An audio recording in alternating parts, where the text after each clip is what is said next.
educational efforts. Para sa daw anak ko, when I prepare my lessons, iniisip ko, Tata, when I speak of my examples, the students, will they like this one?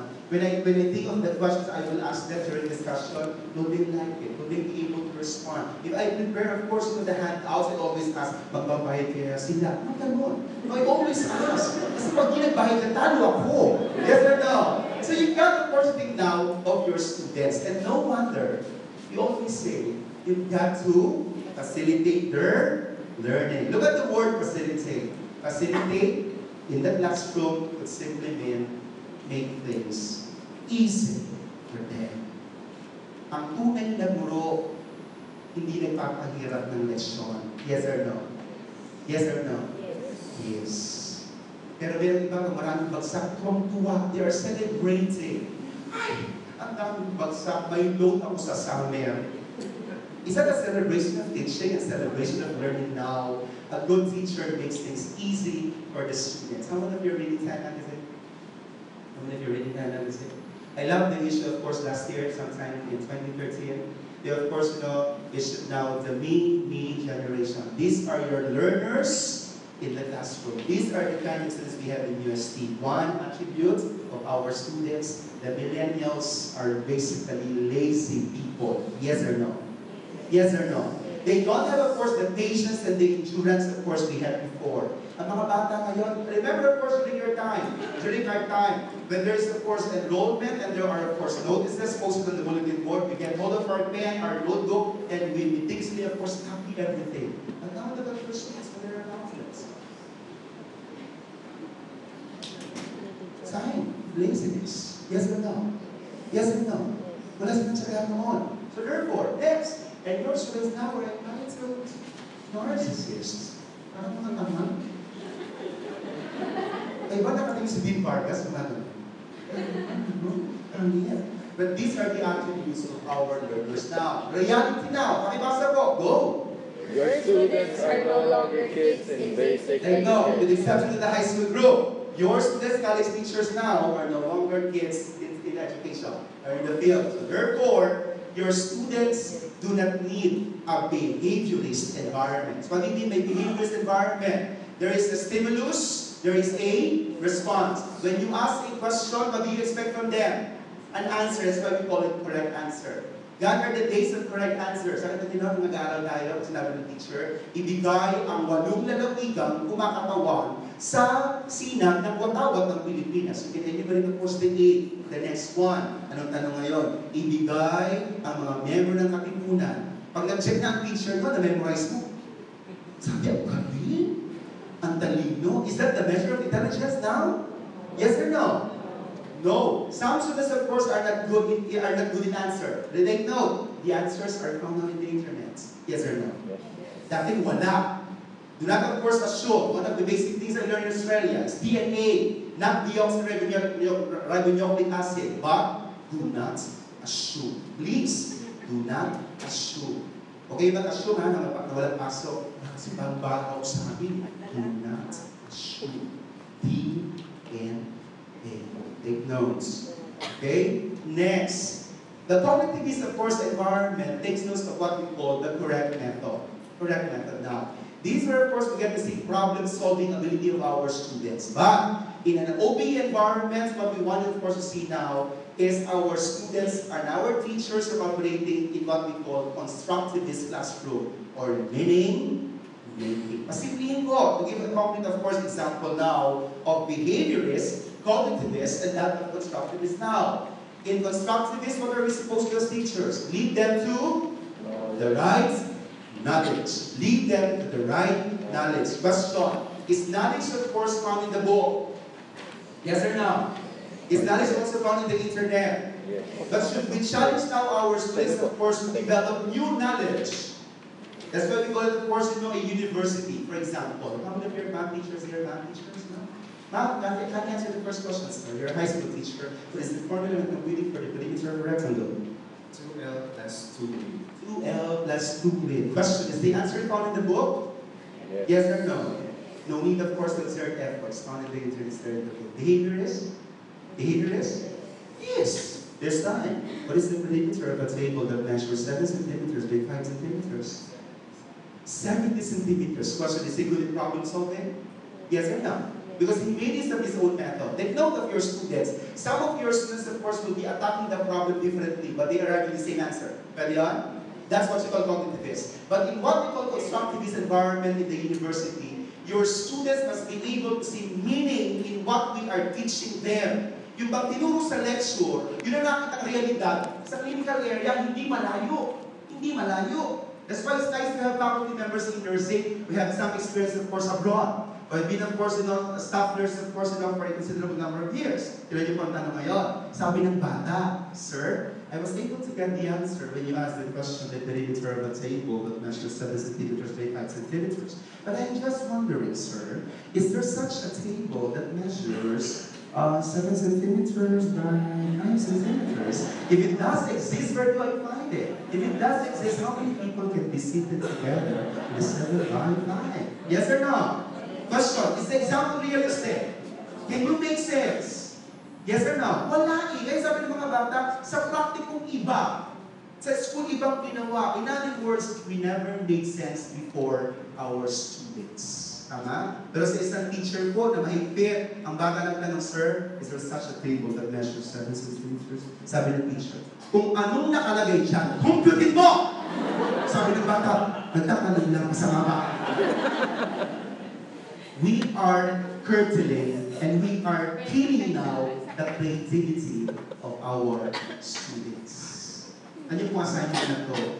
When you give assignments, I hope you will be remembered by your students in UST as somebody who makes things challenging.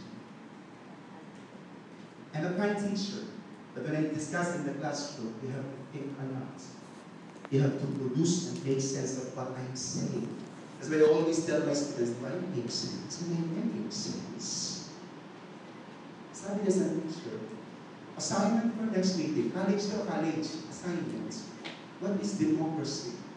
So, how does democracy differ from other platforms of governance? To assignment, college at first year. Pag uwi ng bata without you knowing it, sabi ng estudyante, what is the assignment? I-google ko yan. Pag uwi sa bahay, Google, Thai democracy, rest via Turkey, 97,000, and restore democracy. What will they do now? Copy, paste. Copy, paste. Change the font, change the color, 100.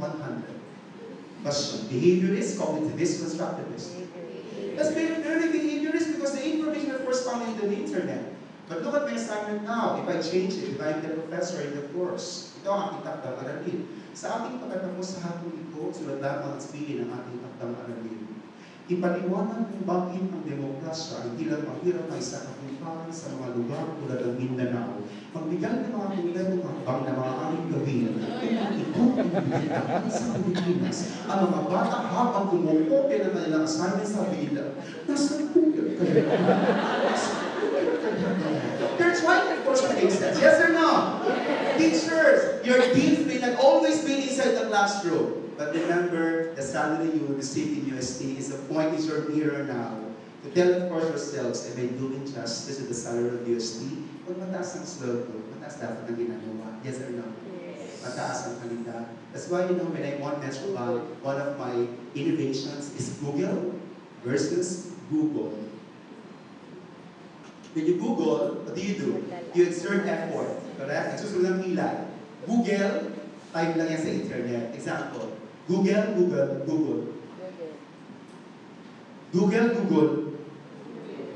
Ha?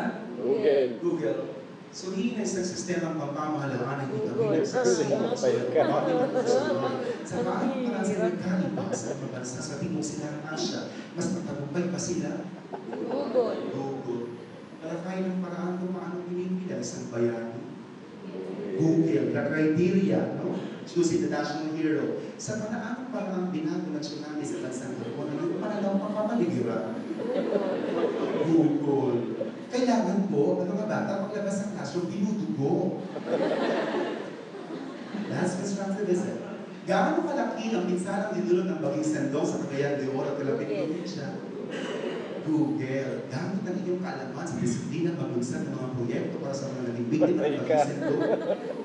Yan ang Google. That's why teachers, regardless of your discipline, every time you go out of the classroom, you ask yourself the question, will they Google? Paglabas ng estudyante, low blood. Google. Are you learning? Yes. Now we ask the question. Pakibasa ko. Go! How do we facilitate an empowered type of learning among our How do we now facilitate now? Teachers, this is of course the secret of college teaching. And we call this one as AMT approach. That every time we teach, we give them the A, the M, and the T. What do you mean? This short part of your discussion is what we call acquisition of knowledge. They have to acquire for something from you. Yes or no? There's nothing wrong with lecturing in college. Lecture, of course, is a smart activity. But you don't, of course, do the lecturing, of course, all throughout. But after, of course, they have acquired something now, what will you do? Make them undergo the process of meaning making. By giving, of course, your students, of course, some activities and tasks. And after that, be sure, at the end of the semester, there is, of course, a major requirement where they could see now their learning in real context. What do I mean by this? When they acquire, what are you supposed to do? Guide them. When they're meaning make, what are you supposed to do? Challenge by giving activities and tasks. But the moment, of course, they transfer now, you give them, of course, a form of empowerment. Para daw ako sa engineering. Pagpasok ng bata sa engineering, sa robotics, walang alam. Pagkatapos niyang magpatapos ng engineering, nakagawa na siya ng solar-powered na sasakyan. Empowered? Empowered? Yes or no? Yes. Now, of course, I'm going back, of course, to College of Education. Usually, my teaching there. I'll be teaching, of course, a course, which is an innovative course in the College of Education, creative teaching. I'll be, of course, training, of course, future teachers how to be creative in the classroom. And I got, of course, the preschool teachers. Tuturo ako sila paano magturo ng fraction, paano magturo nito sa isang makabuluhan na paraan. But deviating from the usual way of teaching the lesson. Kakanta ko po sa bilang kanta doon, gawin mo big book doon, mag-storytelling kami, Olympics talaga nangyayari. Kasi so there you are. Pabasa po, all together, go! What teaching misconceptions do we need to address as college faculty? College teachers' misconception of teaching now is this: that lecture is the best instructional mode of teaching. You ask, of course, graduates in education. One of our basic principles in teaching is like this: you only give lecture to your students when the information is found in the book. Some of you will require textbooks, yes or no? But if what you will be discussing is already there in the book, don't give a lecture anymore. Papagurin nyo ang sarili nyo. Make sure that the students, of course, have read the content, and the moment you see them, give them activities for them, of course, to process what they have read. I remember a teacher, nasa libro nakalagay, Unit 2, welcome to Chapter 2. Sa libro yan, in the previous chapter, we learned the anatomy of the cell. In this chapter, we're going to learn the following. Pumasok na ang guro sa classroom. Sabi niya, good morning. Welcome to Chapter 2. In the previous chapter, we learned the anatomy of the cell. In this chapter, we're going to learn the following. Sabi ng mga bata sa likod, parang nasunod. Ang galing ni ma'am, parang pagod. You don't do paroting in college teaching. Umasok ka doon para ulitin lang sa loob ng libro, you don't have any business at all in university. Even of course in college teaching. A good student, a good teacher, of course, when you enter the classroom, the students have read already, of course, the lesson, have read a good number of journals, and from there, you give them meaningful activities for you to test now. A battery of understanding. A battery of test now for you to know whether or not they understood the lesson well. Pag may lecture lang po tayo, pag yung lecture, yung nasa libro. And no wonder, some of you will have, of course, a lecture forum. You invite speakers from the outside. Because what they are giving you is updates in the field, which are not yet part of the book. Pero ang mga guru natin, kung ano nasa libro, inuulit na, ang galing.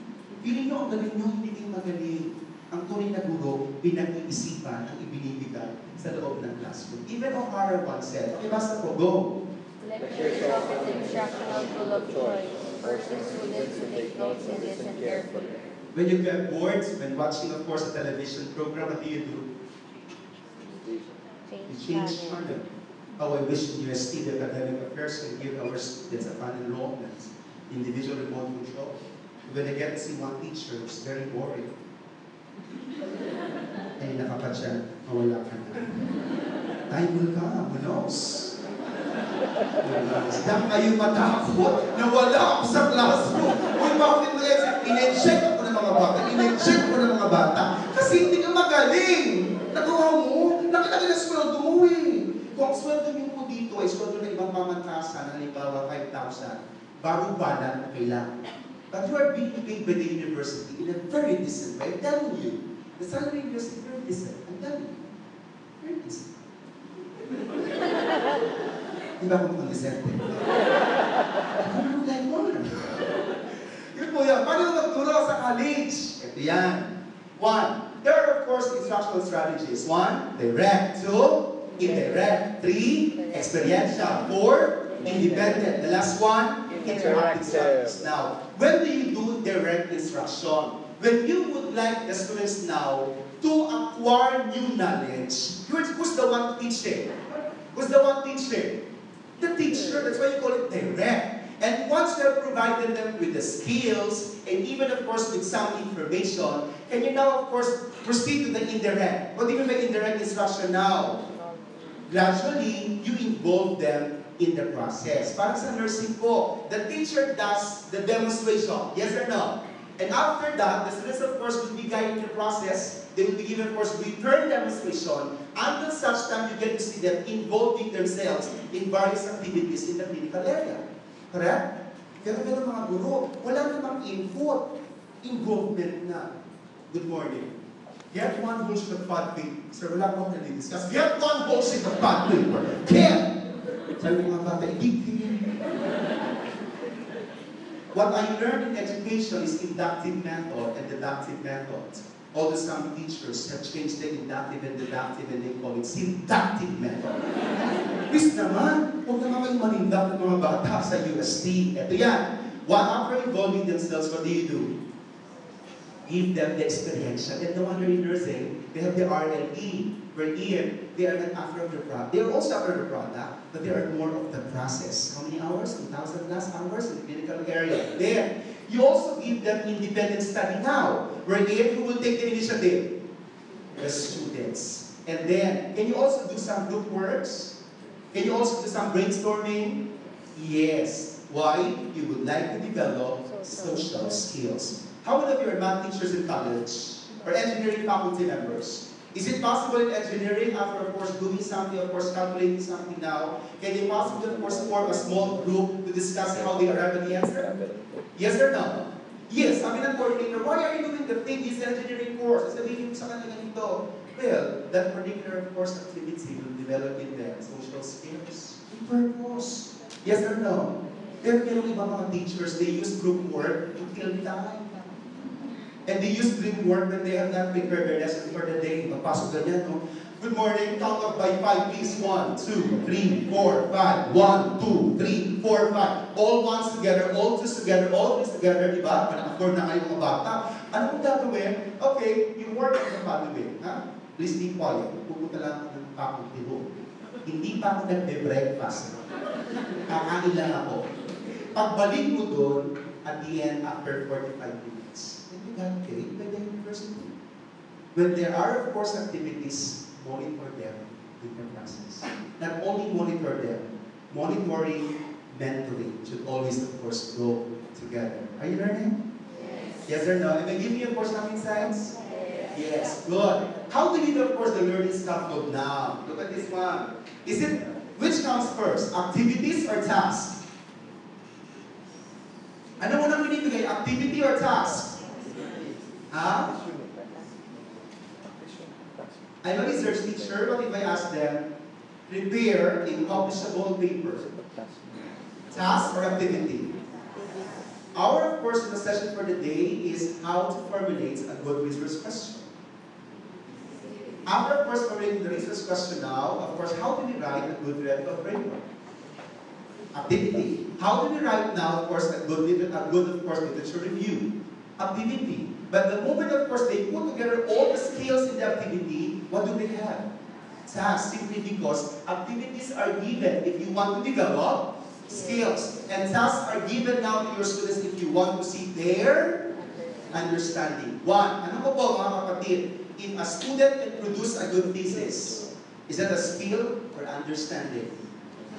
Naintindihan niya. I can always give you, of course, a series of tests and research. You can memorize all the variables. But if you could not write a good paper, then you have not understood the entire research process. Does that make sense? Yes. So therefore, mga kapatid, dahil may mga gurong ganyan, may mga bata na ganyan lang, sir, pinapasamit na ko kami ng chapter 2. Kumusta ba? Wala namang input eh. Wala namang input. Wala kayong karapatang magbigay ng task, pag di kayo nagturo. Yes or no? Even in the oral defense, I always tell them, some family members of course would say, I think it would have been better, of course, if you added this aspect. Ang tanong ko ganito, let me first ask the candidates, was that, of course, skill covered during your master's degree? Was it covered by one of your teachers or one of the courses? Sir, no. So sabi sa mga faculty members that we are not supposed to demand from the student because we never train them for that skill. Tama po ba? Kasi may mga teachers, walang ina-expectation yun. Na alam ng mga bata. Ang mga bata naman, ba? Yes or no? Yes. Then no, you're being trained in the university to develop skills. Once the skills are there, you can ask them, of course, to perform a task. Teachers would say, who are my former students here in college? Good naman. Okay? Mayroon akong teacher. Yes or no? Yes. Mayroon akong trabaho po. Yes or no? Yes. Ano? Tinuturo ko ba kung paano gawin? Yes. That's the point. You can demand, of course, a task if you develop in them skills. And during, of course, the skill building day, be sure you are part of the process. Last year, I happened to deliver the Discurso de Apertura, the opening exercise of the university. This year, you will listen to the Dean of the Faculty of Engineering, Dr. Filipina Marcelo. But when I delivered the Discurso last year, one of the things I said, UST may be old, but definitely, it is not aging. Matanda tayo. Tumatanda tayo, yes or no? Pero hindi tayo matanda. And no wonder, in all your respective colleges, the tall order of the Dean is for you to embrace outcomes-based education, or what we call OBE. Ito po yan. Let me, of course, give you, of course, a brief background on OBE. Take note of this one. In OBE, you ask two basic questions. Pakibasa yung una. One. What do you want students to learn? Two. Where do you want them to Question. Which one, of course, more important? One or two? What do you want them to learn? Is it part of the book? Yes. But should you also, of course, understand why you would like them to have those skills? Ladies and gentlemen, there are two skills in OBE. The hard skills and the soft skills. By hard skills, I mean the content of your discipline. But embedded in the content now are the soft skills. Remember, when your students, of course, graduate from your college, they don't only carry with them the hard skills or the content of the discipline. They will carry with them the soft skills. Question. Doc Alan, of course, is a teacher in research. Question. Am I teaching in commerce? Yes. Nursing? Yes. Grad school? Yes. College of Education? But I teach research. But the one is like this. Di man ako nurse. But why is it, of course, I can, of course, teach nursing research. What do I have? Hard or soft? Am I hard or soft? What do you think? Am I hard or soft? Touch me, please. If you want. Hard or soft? Soft. So there you are. What do I mean by this? Okay. More than, of course, the hard skills are soft skills. What are soft skills now? Question. Do you develop creativity in nursing? Engineering? Science? Pharmacy? In all colleges? Soft or hard? Soft. Critical thinking? Soft. Problem solving? Question. When you are creative, can you learn new hard skills? Yes or no? If you develop in creativity, when I leave you as speak, even if you don't teach me, of course, all the content of the discipline, will I still be capable of learning new things? Yun ho. Ang ibinigay sa akin ng kulay ng edukasyon is the soft skills. Kaya kahit sa mga putang koleyo, I can understand the hard skills. But then yun eh. Look, take note of this one. Question, when you develop communication skills, would that make them survive in the field? What about collaboration? Yes. When you, of course, teach them ICT, can they, of course, learn new things? Yes. What about information literacy? These are what we call, my dear colleagues, soft skills. Therefore, tanong ko muna sa inyo, between hard and soft, which one is our means? The hard. For them to learn the soft. Because those skills are what we call the ends. Yes or no? Yes. Sige mga kapatid, bilhin niyo po ito ngayon. How many are teaching English 101? English teachers? Taas po kamay ng English teachers? Go. Question, the one in blue form, hard or soft? Hard or soft? But can I make use of those, of course, things to develop in them decision-making skills, collaborative skills? Yes. If I teach, of course, biology, the following topics, hard or soft? But can I develop, of course, those things in them? Soft again. If I'm a teacher of college algebra, hard or soft? Hard.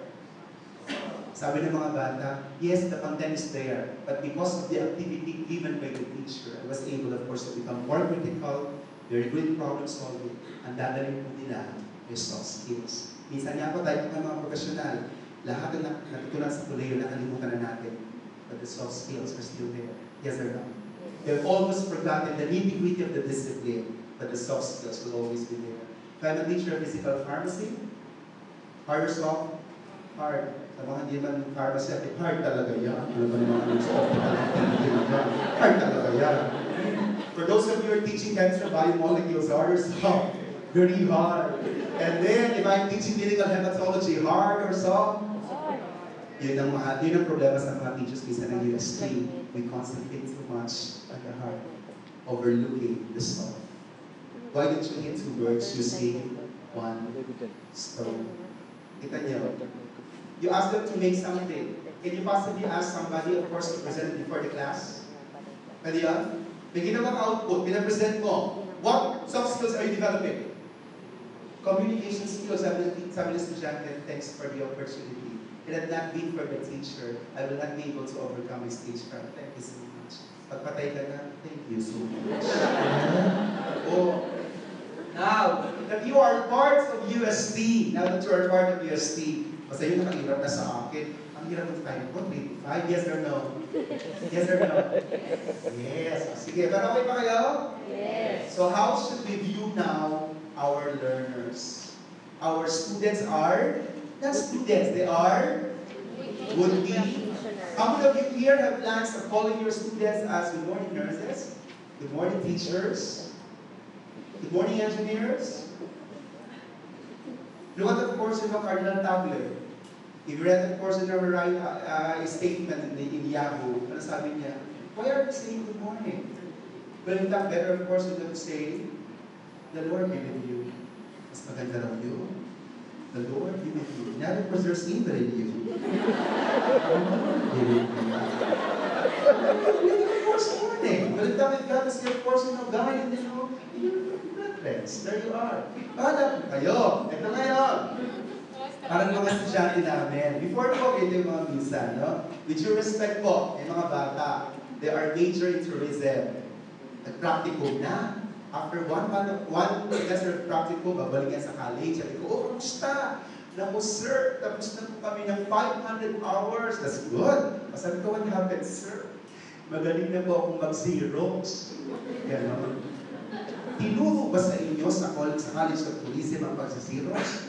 Hindi po. Simply because there is mismatch between what the industry provides and what the school expects. Yes or no? Probably the industry, of course, doesn't, of course, trust so much the practicumers, and no wonder they give them, of course, very minor tasks in the field. Take note. Your students reason with laws. Yes or no? But we as practitioners, we reason through models. Students act using symbols, but practitioners, of course, act on. Napansin niyo mga bata, pag binago natin sa example, patay na. Yes or no? You're teaching psych nursing, correct? After, of course, learning all, of course, concepts in psych nursing, here you are giving examination about Yolanda. Pwede? Kaya mga bata, wala naman sa Biblia. Sir, di naman yan. Kaysa nga, baguhin mo lang. Galit? Galit? Yes or no? Why? Because we never treated them as practitioners. We treated them as students. Take note, your students resolve problems using well-defined problems. But practitioners, kaya mga sadyapin natin sa nursing ko, di ba? Sabi, galing mo magtungkol niya ng ng drug administration. Memorize na lahat ng drugs, sir. Talaga, sir, sisigawan ka pag mali. No? Why? Because they're practitioners, even regardless of the ill-defined problems they can solve. Students produce using face meanings, yes or no? But practitioners using negotiated and socially constructed thinking. I'm a computer teacher. Let me give you, of course, one of my lessons in computer. This is one of the courses I'm teaching in the College of Education, Management, Development, and Operation of Information Systems. Then you paano tinuturo. We meet, of course, MWF. On a Monday, I give, of course, orientation about the case. On a Wednesday, it's, of course, independent work. They have to read journals. They have to brainstorm with each other. Friday is the presentation of the solution. Professional students. Practitioner students. Okay, look at the study now. Iyan po silang case. Wong laboratories had long suffered with a reputation for chaotic order processing and poor customer billing practices. Customers would wait for months for orders to be delivered and invoices processed. The firm had a problem with revenue tracking, which is typical for many companies, small or large, which grow very fast, as one did at the time. Moving on, the internal MIS department was very small, and repeated attempts to solve the problem internally failed. In 1980, one contracted a small Wellesley, Massachusetts consulting firm to develop a system that would track revenue from the time of order placement to the time of payment or invoice was collected. And then the project was scheduled to be completed in 18 months. 3 years later, with no ends in sight, and with annual costs estimated by some $10 million, the consultants were dismissed. And then the consultants did manage to deliver an accounts receivable system and a corporate accounts receivable database, but the key component, the order processing system, was never finished. Analysis of the failure indicates the project was too large and complex for the consultants. The dynamics of system development changed so fast that the project, which takes 3 years to complete, is defeated. Modification start to overtake the original design according to one of the consultants. In other words, the consultant firm was too small to provide an acceptable, realistic deadline and to manage changes. Sa ko naman po yung aking case, Focus Journal. And then as a teacher, I developed series of case study questions because the journals will not give you questions, yes or no? Minsan mga guro, nabigyan ka ng case, di mo naman nabasa. Pag nakita, binigay ng mga bata yung sagot, yes, I agree. Naki-agree ka na lang. Mataas ng bahayan mo, naki-agree ka. Hindi naman tayo din. In other words, you should be the ones, of course, who solve the problem first. Look at my question now. Did the users and developers live happily ever after? The project was indeed completed internally, but the system suffered quality problems. I think in nursing, there are a lot of cases. In the computer, there are times, of course, we could hardly get cases. We get them, of course, from journal articles. Look at my questions now. First task they have to do. Write a concise memo that specifies with so many points why the development project undertaken by the consultants failed. Most did? Yes or no? It requires a lot of things, a lot of knowledge. Memorizing, content, so on and so forth. Next. Consultants are frequently employed for completing projects. Considering this example, what can be done to ensure that the performance of consultants is satisfactory to the firm that engaged them? Most did? Yes. What recommendations would you give to one management regarding organizational matters based on this case? And finally, why do you think there's no happy ending to the story? 4 questions now. Monday's orientation with some inputs. Wednesday, you're off. Friday, presentation of the case. Beautiful? Yes or no? Ano yung speech day? Hindi yung ganito kaya, good morning. Welcome to the world of tourism. What is tourism? Pinayaran ka, what is tourism? Pinamatayin niya, tapatan naman niyo yun. And every time, of course, you teach. I hope most of you are familiar with Bruner. Jerome Bruner, of course, who developed now the Bruner's protocol. What is it all about? Okay. Ito ang pagtuturo. Question. Are there some lessons that call for concrete objects to be presented? Yes or no? You call it an active stage. Are there some lessons wherein you need not bring an actual material, symbols, pictures will do? Pwede? Yes. Are there some lessons, of course, in your discipline wherein no need to bring the real object, no need, of course, to present pictures, words will do? I teach philosophy, for example. Philosophy teachers now, how do you teach? Symbolically, iconically, or actively? Did you bring that actual materials now? I'm, for example, a biology teacher. An active, iconic, symbolic. Iconic, symbolic, and active. Correct? I used to be, of course, a grade 1 teacher. Pag nagturo ko doon ng mga accounting sa mga bata, sabi ko, I have one microphone here, there's another microphone, put them together. How many microphones do I have? Kaya bata, count the number of microphones. 1, 2, put them together. How many microphones do I have? Very good. Ang hirap. Pero sa college, you don't bring, of course, actual objects. Yes or no? Yung po yun, depende sa lesson. Eh sabi ng coordinator mo, how do you plan to teach the lesson? Well, I plan to teach the lesson in an active way.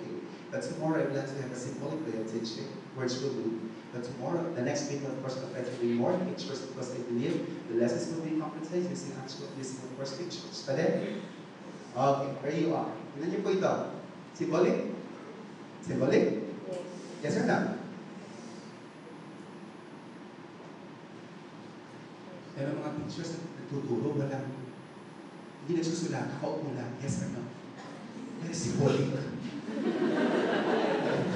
Sabi ng mga bata, ano meron na sa niya? Pero meron mga lessons, you say something, you demonstrate, things become more concrete, yes or no? Yes.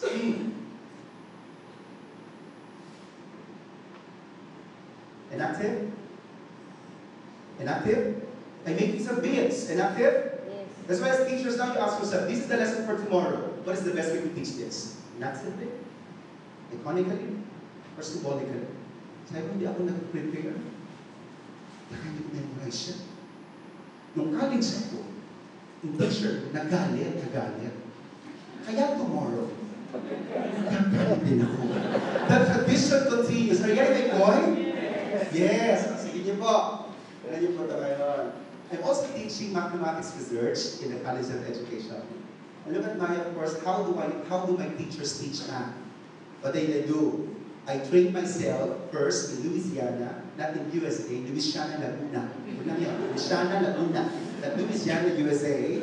We trained, of course, ourselves on how to make, of course, how to weave baskets, how to weave mats. And look at my math teachers in College of Ed. You know how to weave? But the challenge for them is for them to develop lessons using basket weaving. How do you teach math concepts using basket weaving? For example, your lessons about Pascal triangle, I can of course develop, and make Pascal triangle more understandable if I have, of course, the so-called math weaving. Beautiful? Beautiful? And this is one of my entries when I joined Natural Bank in 2011. That was my gift to UST for its 400 years to get the Natural Bank. But it takes time before you develop innovations in the classroom. Yes or no? Yes. More concrete? More concrete? So ngayon, ganito na kayo magturo, kayo ito edu graduate. This is the lesson. Inactive, iconic, symbolic. Ang sagot mo, none, di ba? Hindi ko alam yung lesson. Okay, so there you are. Now, of course, what kind of learning styles do our students deserve to undergo? Mga kapatid, our UST students are paying that much, yes or no? How much is the tuition fee of UST? Around 60,000? The College of Nursing, how much? 65, mga 68,000. Tagalogin ko po, wala namang bagong bago. You know what I mean by bagong bago? They're paying that much, give them, of course, the right services. Be sure the tasks you're giving them are authentic. What do you mean by authentic na pag-iisipan nila, paghihirapan nila, at pagpaplanuhan nila? Are you getting my point? Yes. May your products be orally done? Yes or no? May you require oral, of course, products? May you also, of course, require written products? May you also, of course, require performances? You do. Good tasks. Good tasks. Depending on your discipline. Good tasks. Good tasks. So you have, of course, here's that. Let me share with you, of course, how many of you are people from CPAT? CPAT? Tinan niyo pa CPAT ko. Let me highlight their good practice sa CPAT. Sabi ng teacher, I would like my students to demonstrate ability to imagine how the lips would open given a syllable to pronounce. Difficult? What was the task given by the teacher in CPAT? Student will create a lip alphabets in transition. Output of the students. Authentic? Authentic? Paghihirapan? Next, of course, ito give output. Demonstrate sound taste of color for specific clients' requirement. The task given by the teachers like this. Student will use color theories as a guide to coloring inter-elements. Look at the outputs of the students. 1, 2, 3, 4, 5, 6. Kaya naman yung CPAT natin. Is it a center of excellence? Center of development. Nakita niyo sila nag-drawing sa classroom, nasa harap ng art of the sections. Yes or no? Yes. Authentic? Authentic? That's very, of course, authentic. Another one. Demonstrate ability to show accuracy in line drawing. Student will draw, curve, and straight lines using mechanical instruments. Output? Difficult check. Next. Demonstrate ability to create patterns following order and consistency. Task, student will replicate basic design units in a orderly manner. Output. Sa ating walang alam sa CPAT, copy and paste lang yan. Sa kanila, bawal yan. Ulitin mo. If I get to see a first position, then you must be, of course, a good artist. So there you are. Are you still okay? Yes. Yes or no? Yes. So sige po. This time, let me, of course, give some highlights and measurement. Para nakita po natin. Question. Are the 3 areas on the board the same? Yes or no? Are they the same? Are they the same? When you think of a multiple choice examination, what are you doing? Testing, assessing, or measuring? You want to give a practical, of course, examination. Testing. You want to give an essay. Testing. But the moment, of course, that essay was given now, 95% or 40/50. What is 40? That's measurement. When there is already a score assigned to a particular output, ang language to teacher, I have already measured my students' learning. But that, for example, 40/50 is given a grade, for example, of excellent or very good. What is very good? That's what you call assessment now. Because testing is simply how well. Correct? By measurement, we mean how much. By, of course, assessment, we mean how good. For example, Doc Allen will give a 50-item identification. Testing, measurement, or assessment? Testing. Maria got 20 out of 50. Measurement. That 20, of course, is equivalent to 74. Measurement. That's what you call assessment now. You know very well in some colleges in UST, they have already adopted the Scantron. Yes or no? In the case of the College of Science, case of Accountancy, the College of Nursing, the College of Education, Faculty of Pharmacy, I think it's the one in the College of Nursing, our format in nursing.